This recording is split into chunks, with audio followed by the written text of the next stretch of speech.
Now we have our prescription playbook brought to you by the experts at Valley Regional Healthcare. And once again, we sat down with Dr. Hawkins and we talked about Julio Jones. And after the video, we'll talk a little bit more about Julio Jones and what his performance will be on Sunday. Let's take a look. You know, his initial injury, and recently they're saying he's playing through maybe 2 or 3 separate injuries that are going on in the foot, was described as a turf toe. And agreed, it doesn't sound like it should be all that big of a deal, but for a player in his position who requires explosive push-off, acceleration, turning on the foot, it is actually quite painful. So the injury is actually a sprain of the ligaments underneath the ball joint of the big toe, for lack of a better term. So anytime he's pushing off and flexing of that toe, it's stretching those ligaments, and it's actually very painful. Most of the time these injuries occur in the football players as their foot is in a planted position, they're pushing off, and then another player falls on their heel. So it drives the toe into extension, stretching all the ligaments. The turf is less forgiving than grass or natural field would be, so that it may push the toe beyond what it otherwise may do.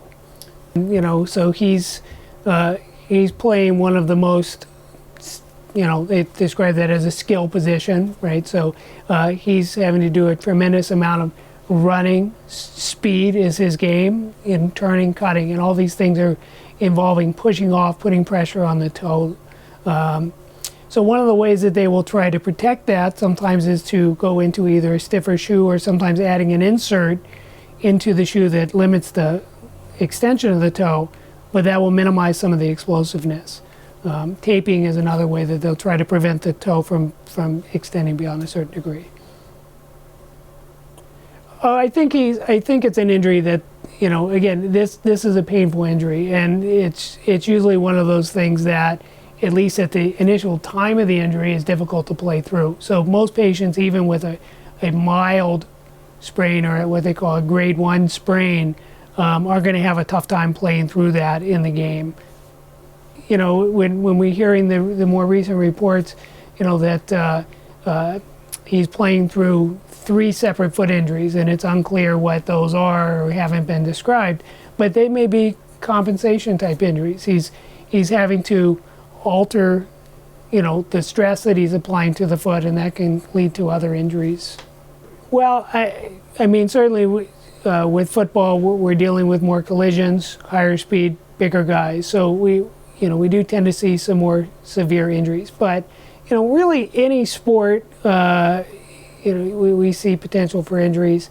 I see a lot of gymnasts in my practice, and, you know, they beat themselves up every day. We've seen some pretty severe injuries there as well. Come see us at Valley Regional Orthopedics, Claremont, New Hampshire. All right, thanks again to Dr. Hawkins. That was the Valley Regional Healthcare Prescription Playbook. And Julio Jones, obviously been injured. He's been playing on that injury, whether it be a turf toe, a sprained toe, whatever you want to call it. He's clearly going to be ready to go in the Super Bowl. They have plenty of other weapons, but you can't count this guy out. Yeah, it seems like this guy comes up with a different injury every week. He doesn't practice much at all throughout the year. He plays pretty much every game. He usually re-injures it at some point, but he's going to be out there. He's going to be as close to 100% as he is. Even still, he's going to be a big threat for the Falcons. And that's why I don't know if the Patriots really want to spend 2 men on him and double cover him. Because also he's not 100%. Right. So it seems like it'd be a waste to double cover. And I'm not taking anything away from Jones, but don't waste an extra guy covering him. He's going to be out there. There's going to be times where he's double covered, but it's kind of, if that's the thing, if everybody else for the Falcons can show up, then they're not going to be able to double cover him. So that's why I think the key is for the Falcons, get others involved early. And it's going to be an exciting matchup. Healthy guys, injured guys, either way, big games on Sunday. YCN Sports Talk Picks of the Week are brought to you by Salt Hill Pub, with locations in Lebanon, Hanover, Newport, and Newberry. Whether you're in the mood for a quick lunch, a great steak, their signature fish and chips, a fresh salad, or the best burger in town, Salt Hill Pub has you covered. And yes, everything on their lunch and dinner menu is available for takeout. All right, here we are. The final countdown it is. Finally here, Super Bowl picks. We did something different this week, obviously the game, and we're going to do the total score and then some prop bets. So go ahead, Dustin, you're going to lead off. We're going to take the first one. with the total points. Over under 59 right now. This is really high for a Super Bowl. Very high. Neither of these teams, like you said, they're not a one-play up-the-field score. I think it's going to be more moving the ball methodically. There'll be a few points scored, but I think that's way too high. I'm going under. Yeah, I agree with you. I think, as we've talked about, the Patriots don't score a lot in the first quarter. In Super Bowls are generally getting the nerves out. Don't make any mistakes. So I agree with you. I'm going to go under as well. All right, going to the longest touchdown pass. These teams can score in a hurry, as we saw Chris Hogan once this year, and we've seen Julio Jones over under 49.5 longest touchdown score, any play, offense, defense, special teams. Again, neither of these teams is a one-play 70-yard. Yeah, they can, but it's not really their offense. I think, again, under. I think this will be more. You're going to see a lot of 10-play drives, 12-play drives, shorter touchdowns. Right, and I would think that the Falcons in general have the better chance to do it, but the Patriots don't give up those chunk plays. Right. So in the regular season, they probably had more of them, but the Patriots will stop that, and I agree with you. I'm going to go under as well for the longest touchdown. Now we're getting into the Tom Brady passing statistics, 310.5 yards.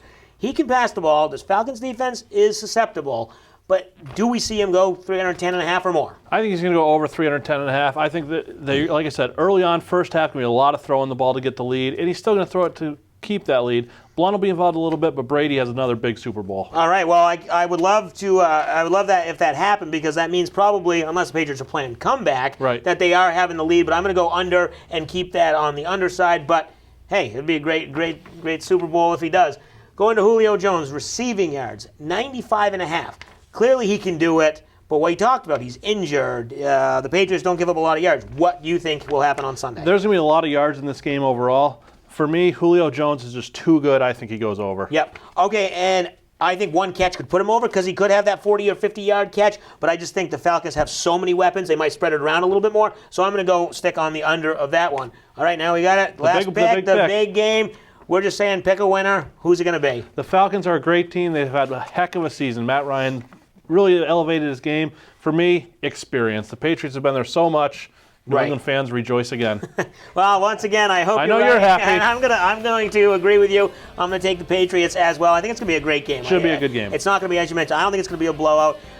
We both think it's going to be a lower scoring game, or at least lower than the total. So it'll be exciting to watch on Sunday. Don't forget, YCN Sports Talk premieres every Wednesday at 7:30 p.m. Thanks for watching.